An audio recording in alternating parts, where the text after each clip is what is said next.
तो देखिए क्या क्या है। सबसे पहला यूक्लिड, आखिर ये कौन थे?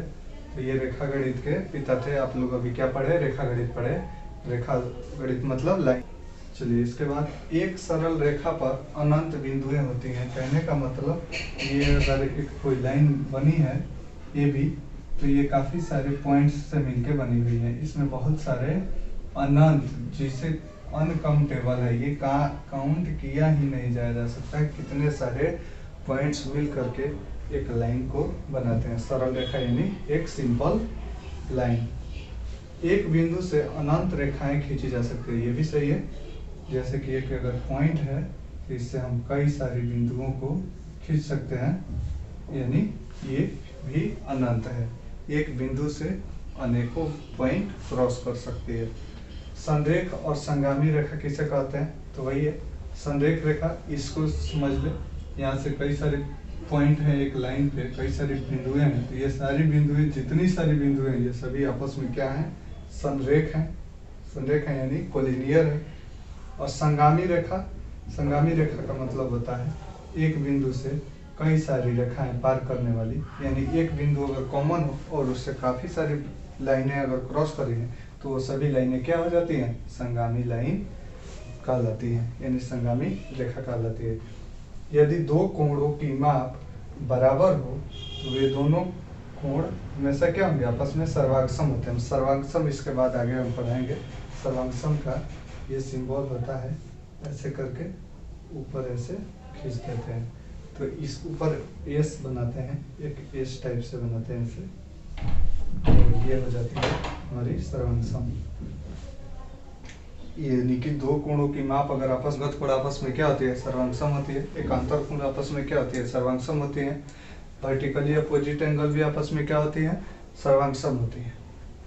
इसके बाद हम कॉम्प्लीमेंट्री पढ़े थे। कॉम्प्लीमेंट्री मतलब कोटिपूरक। कैसे कॉम्प्लीमेंट्री? कैसे कोटिपूरक, इस शब्द को याद रखेंगे। और कोटिपूरक का मतलब होता है 90 डिग्री, यानी दो एंगल्स को जोड़ने के बाद 90 डिग्री। कैसे कॉम्प्लीमेंट्री, कैसे कोटिपूरक, और 90 डिग्री होती है उन दोनों एंगल्स को जोड़ने के बाद। दो एंगल्स को अगर जोड़ते हैं तो और हमें प्राप्त होती है 90 डिग्री, तो हम उसे क्या कहेंगे? कॉम्प्लीमेंट्री एंगल कहेंगे। और सप्लीमेंट्री, स से सप्लीमेंट्री और स से समपूरक, हिंदी शब्द को याद रखने के लिए बता रहे हैं। स से सप्लीमेंट्री, स से समपूरक। और इन दो एंगल्स को अगर जोड़ने के बाद हमें 180 डिग्री मिलती है। अगर किन्हीं दो एंगल्स को जोड़ने के बाद हमें 180 डिग्री वैल्यू मिलती है तो उसे हम सप्लीमेंट्री एंगल कहते हैं। अंतःकोण आपस में क्या होते हैं? समपूरक होते हैं, यानी कि अंतःकोणों को, अंतःकोण हम आपको दिखाए थे ना, इस टाइम ऐसे होती है।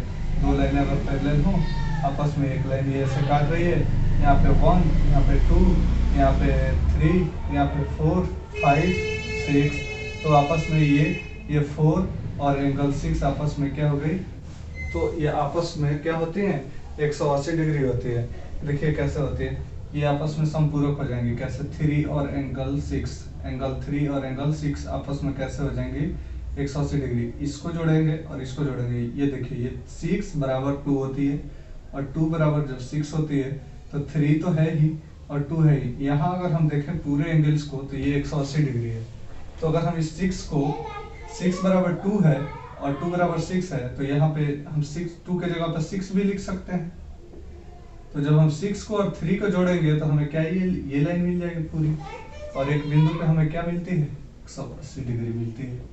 यानी कि दो अंतःकोणों को जोड़ेंगे तो क्या हो जाएगी? आपस में समपूरक हो जाएगी, यानी सप्लीमेंट्री हो जाएगी। और एक और चीज, सबसे बड़ी चीज आगे देखे थे हम, कि दो अंतःकोणों के समद्विभाजक यहाँ से जो आते हैं तो यहाँ पे ये क्या बनाते हैं? 90 डिग्री बनाते हैं ना। और इधर वाली भी अगर यहाँ से आएगी, फिर यहाँ से ये भी जाएगी, यहाँ भी 90 डिग्री बनाएगी। अब जो यहाँ पे जो फिगर मिलेगी हमें, यहाँ से हमें एक फिगर ऐसे मिलेगी। ये जो हमें फिगर मिलेगी बन के, सपोज दैट ये ए हो, ये बी हो, ये सी हो और ये डी हो, ये हमें ABCD जो मिलेगी चतुर्भुज, ये क्या होगी? आयत होगी। और इससे हमें क्या पता चलता है? आयत का ये एंगल क्या होता है? हमेशा 90 डिग्री होता है। और हमने ऊपर भी पढ़ा था कि सप्लीमेंट्री के जो अंतःकोण होते हैं वो आपस में समपूरक होते हैं, यानी कि इसको और इसको हम जोड़ेंगे तो 180 हो जाएगी, लेकिन इसका समद्विभाजक जब बनाएंगे तो यहाँ पे क्या हो जाती है 90 डिग्री हो जाती है। तो ये क्यों हो जाती है? क्योंकि ये जो फिगर मिलती है हमें, ये जो आयत मिलती है, और आयत के क्या होते हैं चारों कोण 90 डिग्री के होते हैं। ये तीन रेखाएं हैं जो आपस में क्या है समांतर हैं, और उसको दो तिर्यक रेखाएं यहाँ पे PR और यहाँ पे EG काट रही हैं।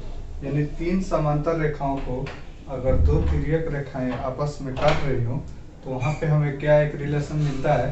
तो ये एक रिलेशन PQ, यहाँ पे हमें क्या मिल जाएगी PQ बाई QR, यानी इसका अनुपात और यहाँ के लाइन का अनुपात बराबर EFG, यानी EF बाई FG।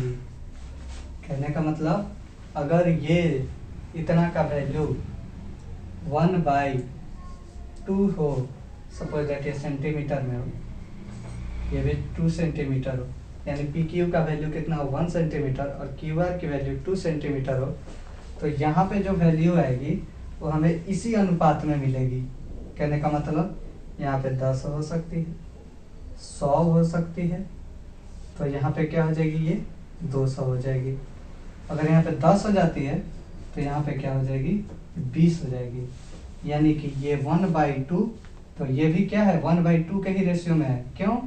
यहाँ से ये कट जाएगी 2 बार में, यानी कि 1/2, 10 to the 20, यानी 1:2, यानी कि ये रेशियो और ये रेशियो हमेशा आपस में क्या होते हैं बराबर होते हैं। तो ये वैल्यू याद रखना है कि अगर तीन रेखाएं आपस में समांतर हों और उसे दो तिर्यक रेखाएं काट रही हों तो हमेशा PQ by QR equals to EF by FG, ये हमेशा बराबर होती है।